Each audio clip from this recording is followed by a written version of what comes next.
Can I say good afternoon to my family? Let's do the roll call. I am so grateful to God to be here. So, hello, Facebook family. Hello, YouTube family. I usually save y'all for last, but I'm not tonight, okay? I'm in a silly mood today, but I'm serious, okay? So, hello, Facebook. Hello, YouTube. Hello, my new Twitter family. Hello, my Instagram folks. And hello, and welcome to the tribe LinkedIn. How y'all doing this evening?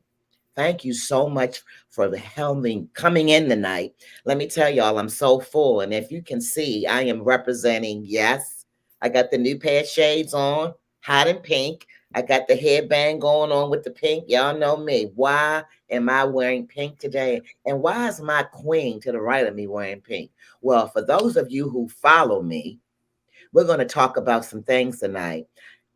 We used to call it back in the day the big C, C as in cancer. Yeah, I said it. But I want to set you all up, okay? My guest to my right is just phenomenal. She's not only a friend, a sister, colleague, she's much more than that. But we are absolutely wearing pink today to represent the American Cancer Society. And we're going to be talking about a very, very delicate, critical, yet necessary subject tonight, cancer. So, welcome everyone. It's very sensitive. I promise you, if you lean in and listen with an open mind and an open heart, I have to say a few things. Number one, the views and opinions that's going to be discussed today are just those views and opinions of myself and my guest this evening. So I want you all to treat my guest well. And I do not want anybody emailing me, DMing me about subject matter because we are giving you what we feel is accurate truth. She will talk about stats. You will learn more about June Haygood, but absolutely no, we are not trying to coerce anyone or convince anyone. This segment tonight is very special, extremely personal, and we will be talking about cancer, what it is, particularly breast cancer, particularly in the American, African American community, women, which is what I focus on, of color. There will be no disrespect tonight. I really wish my audience are be interactive and send your questions where I can pose them to my guests. So let's get into it. Thank you all for coming. So, June Worship Haygood. She's a healthcare professional. I'll just start with that. She has a lot of potential behind her. She has a lot of degrees. June has been in healthcare for a very long time. She has several degrees. She has an MBA, she has an MPH, and she has numerous. I cannot keep up with all her certifications. What you need to know, audience, is she's a wife, she's a mother, she's my sister friend. She's my soror. Yeah, we have our own special sorority, and I'll tell you what that means. She's also a healthcare professional. She's an advocate. She's a lot of things. She's a navigator. She is so much more. But more importantly, I am proud and honored to call her my sister friend. What we share in common tonight, ladies and gentlemen, because we're not discriminating, is the fact about breast cancer. June is a surviving breast cancer person, and I suffer, and I do say suffer. I lost my mother to breast cancer in 1998. My mother, God rest her soul, Ernestine Rigby, she's the Ian Bella, and you all will learn more about that. I just want to set the stage, set the tone. Bella will not be doing cartwheels tonight. She will be leaning in as I recommend each and every one of you under the sound of our voice listen to. So without further ado, I want y'all to show some love. June is a repeat offender, is what I like to call her. I want to brag on her before I shut up and give her the mic because last year June came on and told some of her story. And do y'all know what? The episode to this date is still the highest number of view pits. I think June we're up to over 8,000 people watch Wow. that, and I'm very proud of that. So without further ado, my sister, my friend, my queen, my everything, y'all know, come on, let's give it up and let June have the room. This is going to be a different conversation. I'm going to mute myself. She's going to tell you stories.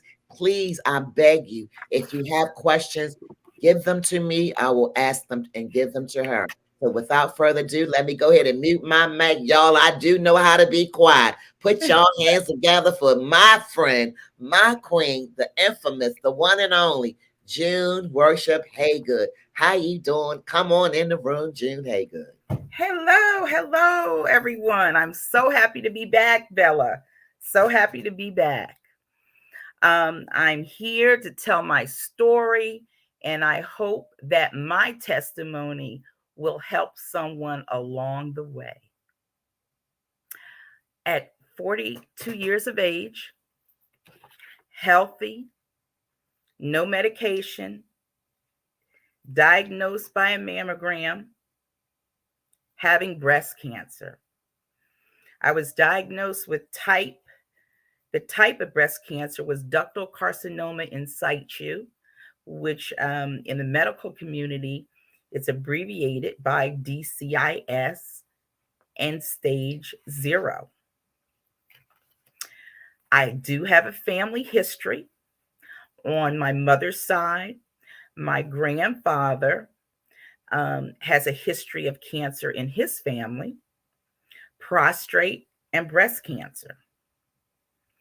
And my brother was just diagnosed last year with prostate cancer.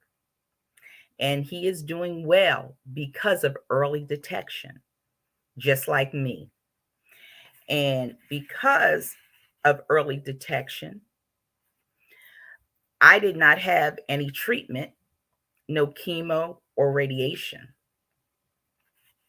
But I did choose to have a double mastectomy and reconstruction. And the gift, I say gift, of early detection is because I was able to have everything done at one time. So even though it's stage 0, a lot of my the people that I mentor or when I tell them my story, they said, "Well, stage 0, why did you have such a take a drastic measure?" Because that was my choice. I was diagnosed with cancer in my left breast, and I chose to have the right one removed. The doctor, she went ahead and she says, "No." She said, "I don't think you should do that." And I came to that educated decision because of my resources. And the main resource was the American Cancer Society. I called the American Cancer Society and I asked to speak with women who were diagnosed with the same type of cancer that I had and the same stage. And with talking with about 15 women, all the women had told me, "I wish that I was you in your shoes right now." So I said, "What do you mean?" They said, "Because I did not do the research." They said, "If I would have done what you are doing now, I would not have to go back and have the other breast removed." So by actually hearing those stories, and spoke with women where the cancer came back after 1 year of having a single mastectomy, all the way up to 20 years. So that's how I came up with my educated decision. I went back, told my doctor. She could not believe it. She's like, "You're fine, this and that." And I says, "Well, you know what? This is what I choose, and this is what I want." Because it was too, how I, it was so emotional to tell people that, I had cancer. They were falling apart while I was trying to console them. I'm thinking I'm the one with the cancer. And they were just falling apart. So I only could tell about 2 to 3 people a day because it just took so much out of me. And I said, you know what? I'm not going through this again. So that's why I chose to have a double mastectomy and reconstruction, at the same time. And she said, because of your early detection, she said, and stage zero, we're able to do that all at one time. So that was early detection is it's a benefit because you can go through the whole procedure at one time. It depends on what type of cancer that you have also, because there's various types of breast cancer. But to little to say that, you know, I knew that I had a family history, and I just didn't want it to come back again. So that's what I chose. And a lot of people don't know that men have breast cancer also. And did you know that 1 out of 100 breast cancers in the US is found in a man? Hang on, wait a minute, June. Did you say 1 out of 100 Yes, breast breast cancers. cancer is detected, and out of the one is men? Yes. That's That's according to CDC. that's very interesting. I'm just going to chime in and before I put myself on mute. Thank you for sharing that. I want the audience to realize that I learned that men got breast cancer via Richard Roundtree. Because if you remember, June, I called Yeah. to speak to you about it. I was stunned, but yet educated at the same time to understand that. So thank you for bringing that up, June. Yes. So now, did you know that a man's risk for breast cancer increases if he has a family history of breast cancer?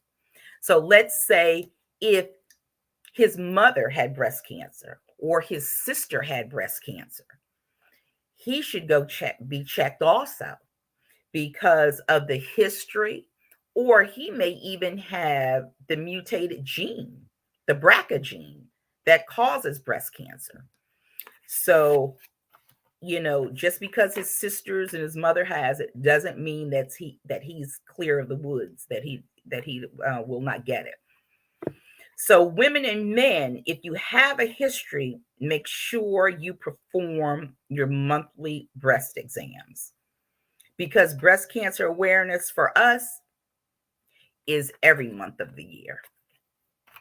So, I'm going to show you some stats. Well, I'm going to talk about some stats, but there are more Black women die from breast cancer than any other cancer. More Black women die from breast cancer than any other cancer. So, for decades, lung cancer has been the leading cause of death from cancer for both Black and white, men and women. But in 2019, breast cancer became the leading cause of cancer death for Black women. So, the shift is because of the steep declines in the number of lung cancer deaths in recent years due to the reduction in smoking, early diagnosis, and advances in treatment. So the number of breast cancer deaths continues to rise because of the aging and growth of the population. So that's why it increases. But Black people are still more likely to die from the most cancers and to live the shortest amount of time after a cancer diagnosis than any other racial ethnic group. Now I have to come off mute and say, wow. Now I'm going to pause. As you take a breath, you might want to get a sip or whatever, June. Mhm, Audience, I mhm, hope you are mhm. really taking our advice and leaning in. I am like slowing down because Yeah. my mother, along with I know every single person watching this broadcast, has been affected by someone who's ever had breast cancer, passed from breast cancer, or dealing with it as we speak. So this is a very important topic for our community. June, I really want to shift a little bit the narrative. You and I, as you well know, talk about this all the time, being friends and sister girls. Mhm. I always want to know, it's a very complex question with various answers. Why is it that Black women, women of color, not excluding the Latinos and the other ethnic groups, Mhm. why is we have such a high propensity to it, and why are we dying the most? I know it's a loaded question with various Mhm. ends. Could you just break that down a little bit? Well, it's really complex because according to the American Cancer Society, the reason is racial disparities. It's largely driven by decades of structural racism that leads to a higher risk of a lower socioeconomic status. Okay. So the reasons for continuing disparities are complex, but are like rooted from structural racism, which contributes to inequalities in the social determinants. Now, social determinants, what they are, it's the circumstances in which people are born, grow up, live, work, and age, and the systems put into place to deal with illness. So, for example, okay, um, social determinants in health would include the conditions of housing, neighborhoods, quality of education, the level of income, the availability of transportation, and social connections. So we must address um, social determinants because this well, it actually affects the health equity. So we actually have to address the social determinants. And we often talk in the community, and I know I'm just going off script off of my heart again. Family, this is a sensitive, critical topic. We are not professional, licensed doctors and nurses. We are individuals who have done a Right. lot of research and has been fully affected with a family member or a loved one with breast cancer. And we, June and I, decided to forge relationships several years ago, over 15 to be exact, June, and Hmm. just come in together and collaborate on information, getting it out to the people. I know when I worked at the CDC, June, you remember this as a contractor, did so much research on it. I was like, what is the disparity with, women of color? And it was the basic things that June just said, family, what we eat, how we live, what Hmm. we consume, how we don't go to the doctors when our body gives us signals. I'm transparent with June. June always asks me, we're a buddy team. Linda, did you do your breast cancer? Did you do your test? Do you check your breast? I'll be like, no, June. She's like, get on it. Come on, Lauren. We have to talk real in our community. We have to start dispelling the myths. We have to start addressing them, and we have to deal with them to be effective. Sorry, June. I just wanted to chime in and say that. That's fine, and that is so true. We have to have a buddy system. We have to have a buddy system, and because of these reasons, the American Cancer Society says the main cause of this inadequacy is health insurance. Health insurance. So there is a need for support regarding funding mammograms for free mammograms, um, supporting education, breast education, um, and women reaching out in underserved communities, helping as lay navigators. And that's what I became, is a lay navigator. Lay navigators really don't get paid. They do it more on a voluntary basis.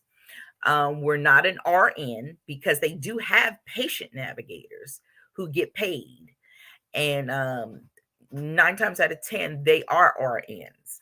But lay navigators are volunteers who are breast cancer survivors, and they volunteer their time with newly diagnosed women who are going through barriers, the barriers for healthcare, the barriers for living every day and coping with breast cancer. And how are you going to get me through this complex healthcare system if they have healthcare. And if they don't, oh my God, you know. So, and then that's a whole nother issue right there.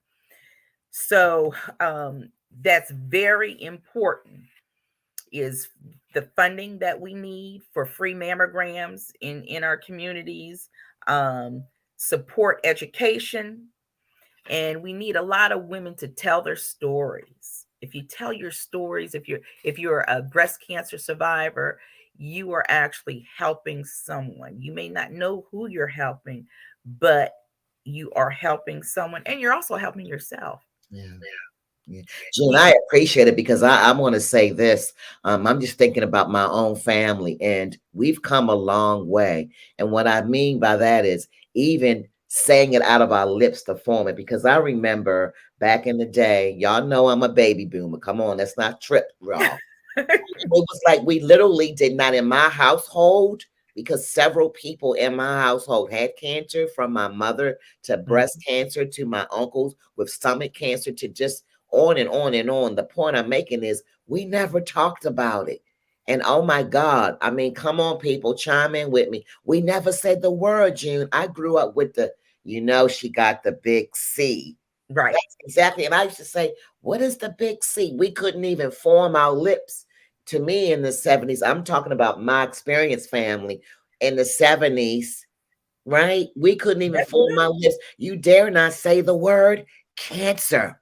mhm, Don't say right. it. So Mhm. I grew up with this stigma, the big C is the big boogeyman or something. You know what I mean? It is, but I just don't think, Bella, it's cancer. I think because it's a culture. Everything stems from culture, and it's just repetitive, passed down. We as African Americans, Black people, we are a very proud race. And we don't even, when it comes to health care or our health, that's a that's a hush hush thing. And really, um, years ago, uh, your grandparents, you would say, "Oh, don't talk about what's really going on." And you ask, "Well, what did Grandma die from?" "Oh, Grandma had a lump in her chest," when it was cancer in the breast. So, which is really actually hurting us because when we go to the doctors, we're filling out that form, and then that line comes down to family history. Well, wait a minute. My mom said my grandmother died from a lump in her chest, and she said, "Oh, it was just, phlegm or maybe pneumonia," Mhm. and not really knowing. So, we need to ask and really probe our parents and keep a diary. Just like, and I thought about when we get together for family reunions. Mhm. Family reunions should be a time where just not family, but a health reunion of what's going on inside the family.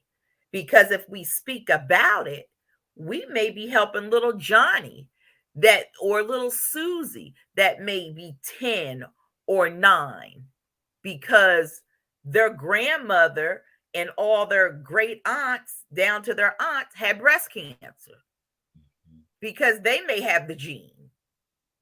So it's very important that we have this dialogue, and we have to stop and cut this stigma Mhm. about hush hush, I being agree. quiet about everything because really we're just, you know, we're eliminating our race really Mhm. because we're not letting our family members know about what's going on with us. That's a great segue. June, as we're talking, I'm thinking, I mean, I'm very leaned in and so in tune to every word's coming out of your mouth. And I mean that from the bottom of my heart. Can you speak a little bit about, because I know I've been the recipient to many health fairs through your church and organizations. You often came to my organizations and set up shop. Can you talk a Yes. little bit about the importance of, well, we know we're getting through this pandemic, but the malls and different organizations and different locations, when you see the American Cancer Society and you see the little booth in the corner to the right in the back talking Mhm. about breast cancer, can you just bring awareness? Because I know you are absolutely passionate about that. Yes, I am. I'm passionate about it. I am a member of St. Philip AME Church in Atlanta. It's on the corner of Candler and Memorial. And a Shout couple out, of shout years, out. shout out St. Philip. Hi, Pastor Watley. And my health ministry. We're active in the community. Um, we have, I put on my first successful um, health fair where we had about 50 vendors and 5 sponsors. And, that's what I love to do because a church should be a pillar in the community. Um, a church shouldn't just be sitting on the corner. A church should be a place where people can come for resources. So just how a church sits in the community and they can help the actual people in the community with resources, people can help the church sustain in the community also. But the health fairs are filled with a lot of information. Um, you can go there with American Cancer Society. They're very they're open and welcoming. If you want to volunteer along with the Susan G. Komen Foundation, and also Sister, I can't remember, sisters, it's Dr. Roxburgh Phillips, her actual organization. And I can't think of the name. I know they're going to get me, but they've come to our health fair, health and wellness fair. But you have to get active in the community, expose yourself. If you are interested in what's going on, you want to know a little bit more, and people in your family aren't really talking about it, reach out. Look at, what's going on. There's always things going on in Atlanta. Oh, And absolutely, yeah, always. I didn't mean to interrupt you, June, but it came into my mind as you were talking. I was thinking about if you could share a little bit about your experiences and the purposes of the American Cancer Society walks. Now, I know family, we interactive. I know in every state, there's always doing Breast Cancer Survival Month. And my belief is it October, June? Please correct me if I'm wrong. It's not yes, October, it's still the it's month for breast it's survival. October. Yep, And so if you October. could talk, I They didn't mean have to. it's the Susan G. Komen walk, and then you have the American Cancer Society walk. And I must say, I forgot to talk about my sister. My sister is battling breast cancer, and she's in New Jersey, but she came down here to have surgery by my breast surgeon and my plastic surgeon. So that's why you have to seek. I'm segueing back. Um, the right, if it doesn't feel right in you, what's going on when you ask the doctor or the professionals a question, seek out more for more information and look elsewhere. But her doctor told her that oh no, when she was telling them about the surgery that I had, he's like, oh no, we cannot do that here. Your insurance won't pay for it. And he wanted to do another surgery that was going to be more complicated and riskier. So when she flew here, and they said, oh no, you're a great candidate. She had the surgery, she's fine, and she went ahead and did her research, and she just didn't stop like me, and say, okay, well, I'm going to go through this surgery because you said that that wasn't for me. You have to get more opinions, because when you have any procedure done, you want to make sure that you understand everything that's going to happen. And because when you come out of that procedure, your healing time will be shorter, because you won't have any false expectations of what's going on, and the fear will be gone. So the healing process can start much faster. Oh, and that's what we want. We definitely want that healing process. June, I have a couple of questions as they're coming in. Some of them are duplicates, so I'm just going to go ahead and say it. They have the same questions I have.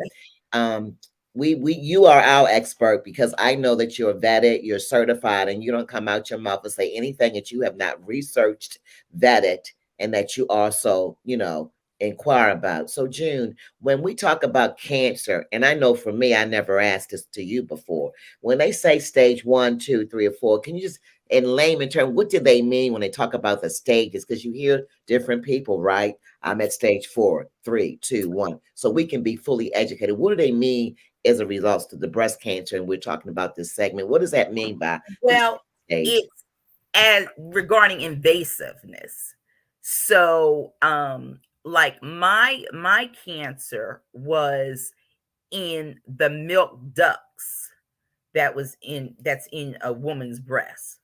So they were my breast surgeon went ahead and explained it like, just think of a pistachio nut that hasn't um, had the seam created.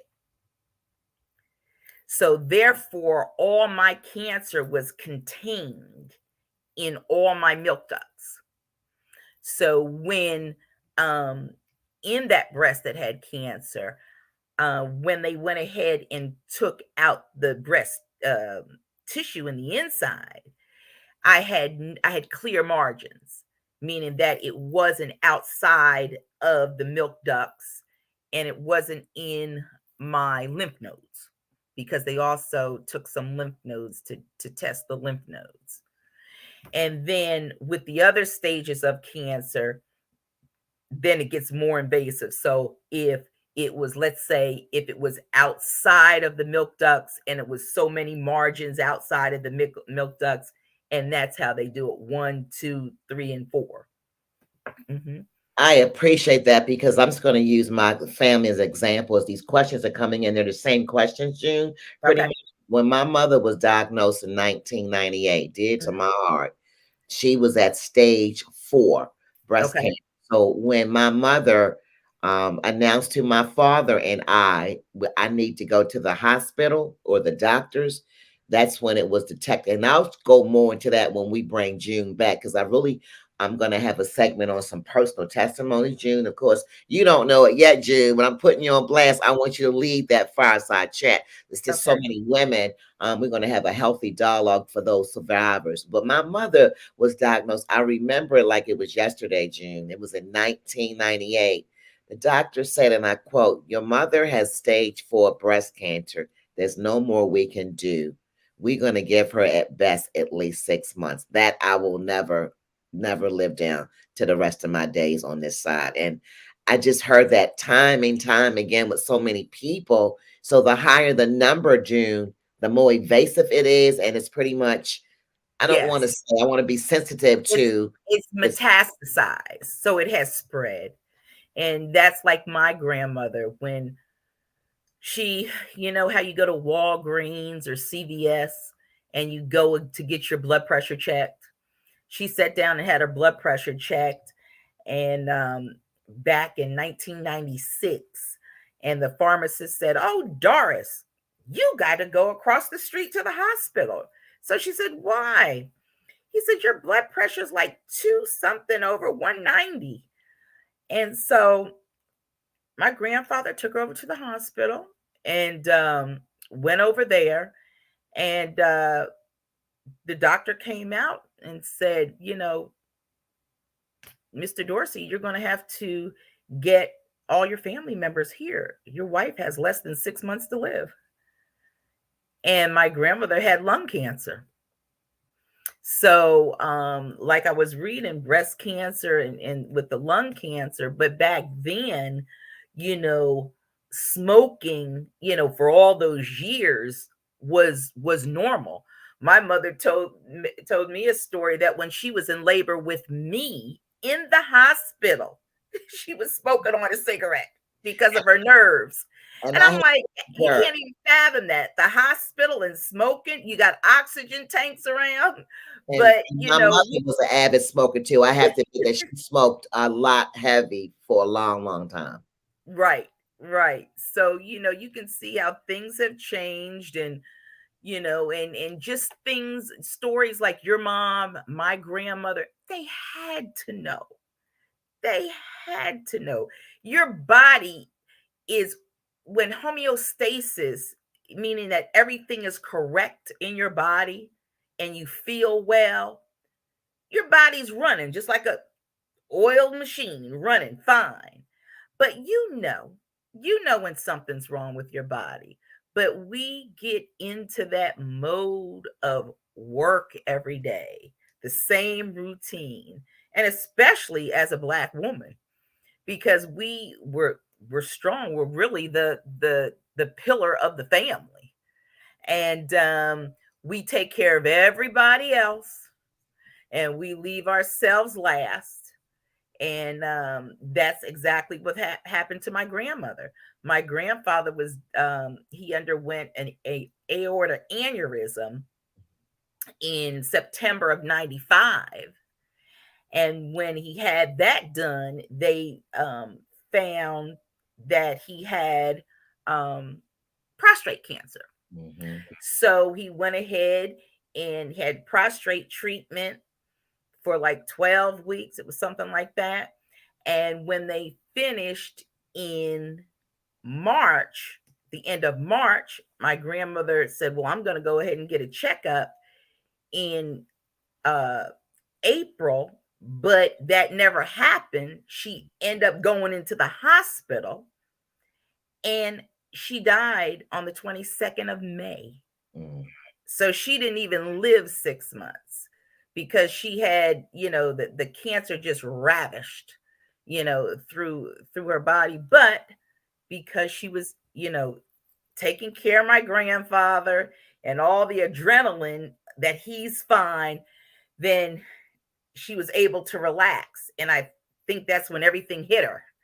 So we as Black women, we really have to, really take care of ourselves, really love on ourselves, because we're nothing, if we don't take care of ourselves, who can we help in the family? Oh, I totally agree. That's why we're here at this segment tonight. So, June, as we're coming on the second half of this segment, I really want to talk about, as you all know, in my audience, let's Hmm. talk about some preventative, everyday precautions that we can do starting right now, in terms of controlling our health. Because you and I know, June, the Hmm. currency is not the coins.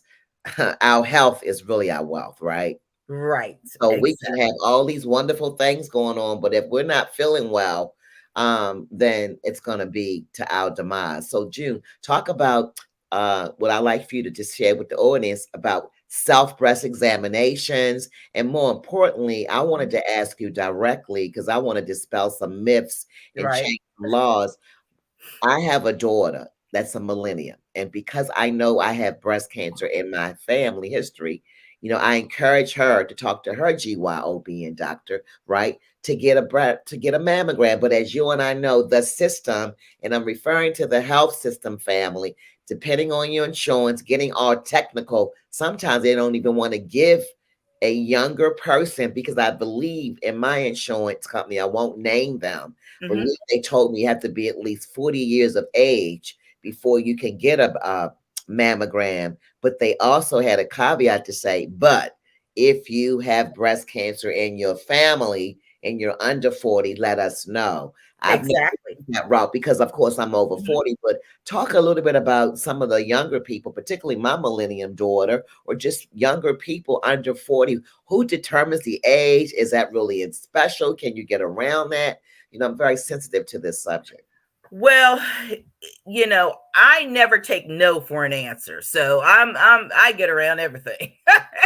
So, um what I when that comes into play, when you have a doctor that says, "Oh no, you're fine. Your mother was much older and you're too young," I would go ahead and either seek another doctor and or go ahead and look for in your county community free mammograms. Now I know I had did some work for the YMCA over there in Highland on Highland Street, and they had free mammograms, information and that. But that's what I would do. But you have to be an advocate. You can't let a medical community, I'm not saying go against what they said to a certain extent, but you have to tell them, look, I have a gut feeling, I don't feel well, or I need for you to do this because of my history.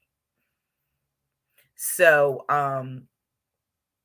that's very important. So you have to be an advocate and stay strong until you find that right person.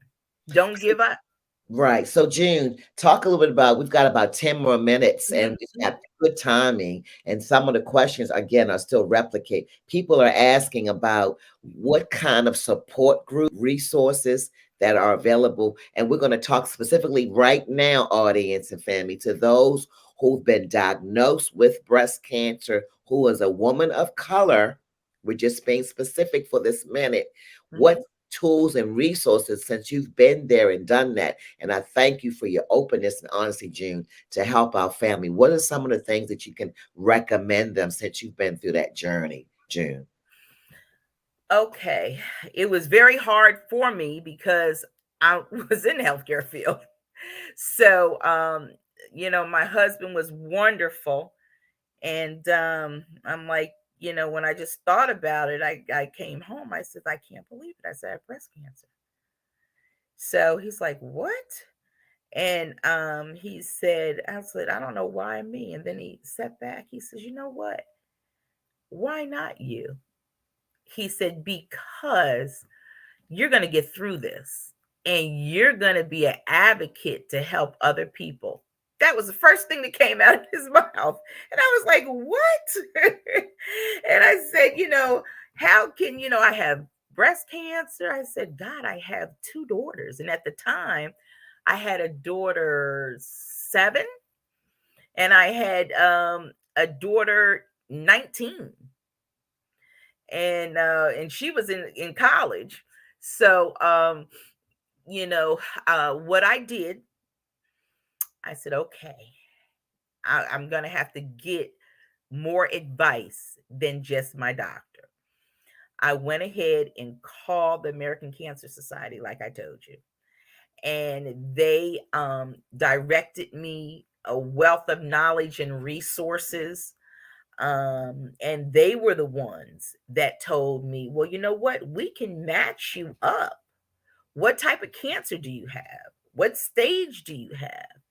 And you can talk to women, you know, that has the same stage and type of cancer, and you can get an educated decision. You can make an educated decision of what they're telling you. You can, that's like more of a therapy for them and you. So that's what I did. I seek their help. And I would say without them, you know, I don't think that I think that I probably would have been back in to maybe have the other breast removed. but it's been 15 years now. Mm. And when I woke up from the surgery and went to my oncologist, because you have to have an oncologist anyway, um, she said, "You know what? You don't have to come back. I would say your cancer is 95%. You're 95% cancer free, meaning that if you go another 5 years, you would, you would beat it." So I never had any problems. Um, I love my plastic surgeon. I have new girls. I have a tummy tuck. So, like, when I woke up, I looked like I was 18 again. Well, that I sounds was like a like, pretty oh good my God. cancellation. That sounds like a pretty good cancellation, June, as we can actually talk about it. So as June relax for a Sure. minute, as always, June, I cannot train my family. I be telling them, send your questions in early. They always wait to the last 10, 15 minutes, and I can't get them in. But most of the questions are the same, June. You look amazing. How did you do it, June? And just wanted you to kind of reply. People are asking how they get in touch with you. Are you doing anything with the American Cancer Society? So, June, I mean, these questions are piling in. If you can just Oh, share a well. little bit about if you have any projects today, what are you doing? Take 5 minutes, talk about what you're doing, bring in the Oh, other things. I know everything you're doing, but they don't. So, please share. well, what I'm doing, I'm trying to start up my organization again. Um, uh, what I was talking to Linda about. It's me and Linda's organization. She's my sister in this, but it's to help women with resources who are newly diagnosed with breast cancer and HIV/AIDS. And the reason where HIV/AIDS comes in, when I was doing my internship for my master's in public health, I was a medical case manager at Aid Atlanta, which is the Southeast's largest resource center for HIV/AIDS.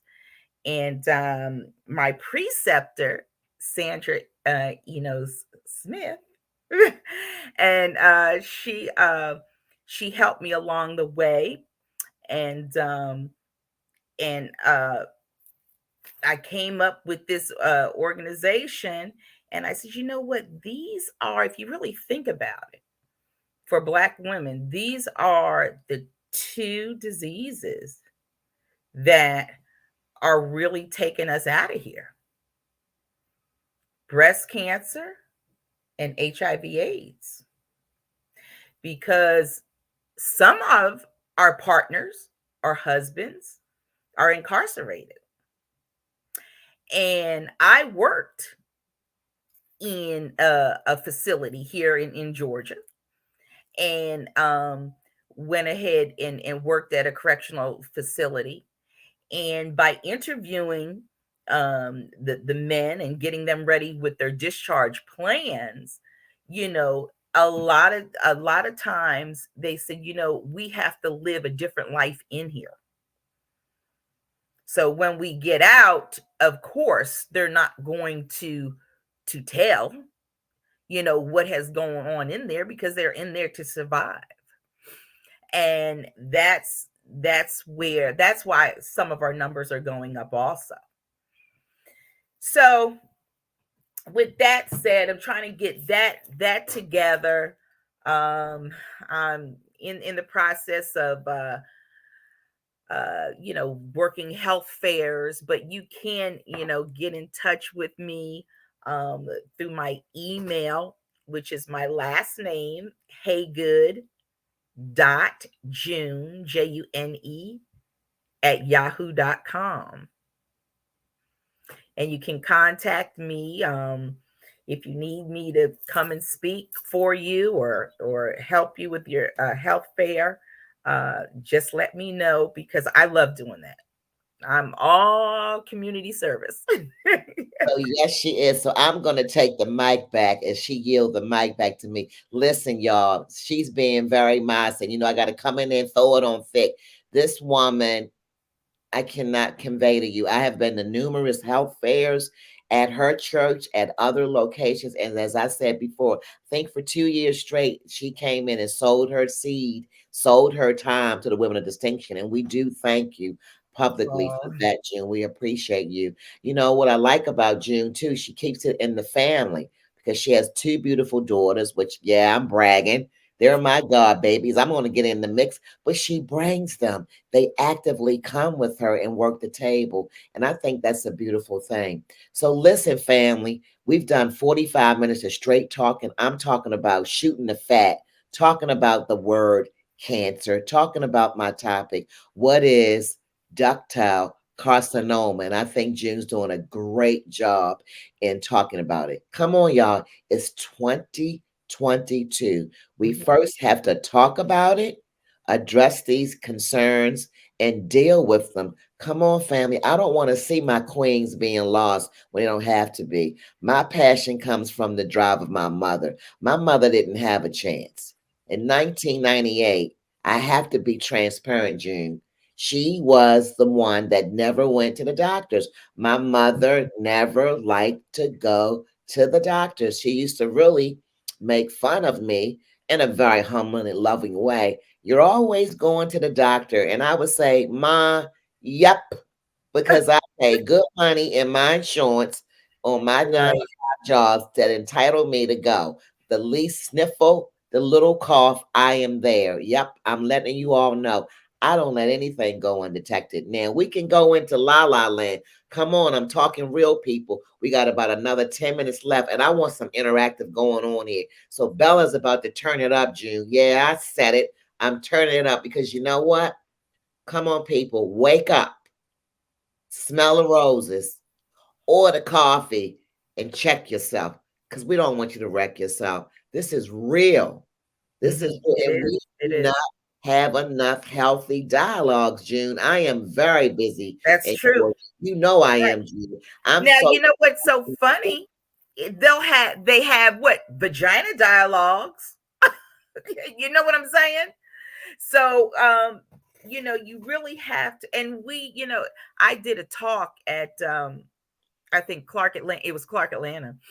And one of, couple years ago, one of the students stood up and said, I don't mean any harm, Miss June, but you had a double mastectomy, both your breasts taken off, and you had stage 0. I don't even see the actual the benefit of that.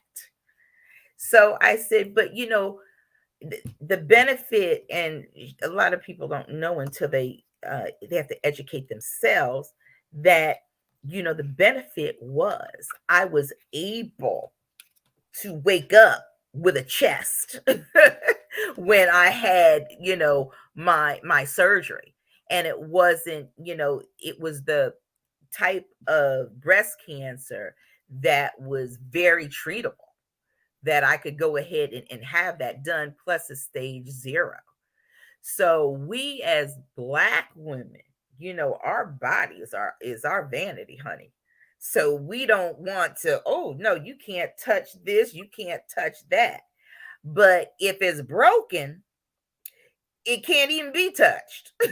Put it that way. So we have to stop that being afraid. Um if the doctor calls, first thing they said, well, the doctor called, I had a mammogram, or the doctor called for this. I don't want to know. I don't want to know. And that's the main is, oh, I don't want to know. If I gotta die, I don't want to know. And that's exactly why, my queen, Sister June, we are talking about it tonight. Listen, trust and believe as we wrap up this final episode, I am going to yield the mic back to June. As you all know, the last 5 minutes is going to be the voice of June. She's going to tell and talk about whatever's on her heart. Usually, I like to challenge my guests to do a call to action. That means my interactive folks out there, we're going to give you guys some homework tonight. But what I wanted to say was publicly, June, thank you for coming on. This is an ongoing conversation. As long as I can get your schedule, I want to have you back on again and again and again And again, because I was not able to help my mother, and you know where my passion and my drive comes from. Right. And I have to say, I've lost so many women, good Mhm. girlfriends Mhm. recently. And I'm going to take a minute right now to pay homage to my dear best friend, Effie Hendricks Murphy. I'm going to get through this without shedding a tear. We Mhm. just lost her back in September to cancer as well. It wasn't breast cancer, but nonetheless, it was cancer. I always say gone too soon. That was my ride or die, same age, same birthday, same everything. I do this first to honor my mother, and now I'm honoring my very best friend, Effie Hendricks Murphy. So, as June talks a little bit as we close out this episode, as I said, I want to thank the audience. I know it wasn't popular. I know it wasn't cool. I know it wasn't fun, but guess what? It was absolutely necessary. Bella's on 45 right now because I'm being intentional. Because y'all, come on, we got to dispel these myths. We got to talk about it. We got to talk about it. We got to talk about it. And then we have got to be about making some progress. Because I'm telling you, June Haygood, you know me personally, you know me intimately. I want to stamp this thing out. I have a personal vendetta against cancer, particularly breast cancer, because it took my mother when I Mhm. still feel it didn't have to. So, June, as we go into the last few minutes, take all the time you need. This will be the last voice, family. I thank you all very much. If you all want June to come back, you see the ticker, please email me at bellabiz1998 at gmail.com or Linda at bellabizmedia.com. I'm going to take a shameless plug before June closes out. I will be changing my format. I've got a whole host of people coming in. You guys don't know it. I want to make it more interactive. So I need feedback, family. I need feedback. But I am going to ask something that I normally don't do. I'm starting tonight. I need your help. And what I mean by help, I need everyone under the sound of my voice right now to help me with some donations. I want y'all to know something. I'm an entrepreneur, true to the game. I do not have a good government job anymore. And yes, I do need to ask for money because a closed mouth never gets fed. If you Mhm. want me to continue this excellent programming, which is self funded by yours truly, and I do mean self funded, I'm running out of money, y'all. My daughter gets on me a lot, but you know what? I got to always be my unapologetically self. I don't have a problem asking. And now I'm going to do it, June. I never ask for myself. I support a lot of people. No shame in the game. I do not look for a handout. I never look to do anything for someone. It comes from the heart with an alternative motive. But I'm asking my family for me to stay live on this broadcast. I need help. I have been doing this, June, since October 1st, 2020. And I don't mind sharing, no shame in the game. My 401k, my profit sharing, my little side money hustle is dwindling because I self fund this. So if you can find it in your heart, if you understand and like what Bella's been programming, if you want something differently, you have to interact with me and share. I get a lot of DMs, June. I get a lot of coverage, but now I'm getting intentional because Roland Martin, my mentor, via, Right. can I say, text said, ask for the money, Bella. So Yeah, I'm he asking for does. the money to stay live and to keep it going fruitful. So please, you see the ticker. You know I've got a Zelle information. I have a Cash App and I have PayPal. I am asking you so I can continue my programming. This is what I do for a living, y'all. No shame in the game. If you want to be a sponsor or if you want to just sow some seeds and be an angel investor, please reach out to me. I'm going to also take, because the Spirit's moving me, June, to slow down and thank particular people who actually sold into me. First person up is Both. If you out there, Bots out of Florida, thank you. He gave a generous donation, and we really appreciate that. Rhonda, Rhonda Gwen, thank you also from Elevation Up. She has a nail tech salon in California. I'm sorry, in North Carolina. Michelle Walker Davis, thank you if you're listening for absolutely sewing into me multiple times. I'm telling y'all, this is real. If you all want me to continue, again, excellent programming. It takes money, y'all, right? It takes money. So there's my begging for tonight. I'm going to let June close out. She can take all the time in the world. The next voice you will hear will be June. June, please speak to the audience and thank you publicly. I'm so glad you're in remission and keep on fighting, June. I love you. I will. I love you too. Okay, in closure, always remember that prevention, getting your routine mammograms, early detection, you have choices and a time to work with your doctor on a treatment plan, resources to investigate, talk to other women who have had the same breast cancer, same type that you've had, same stage.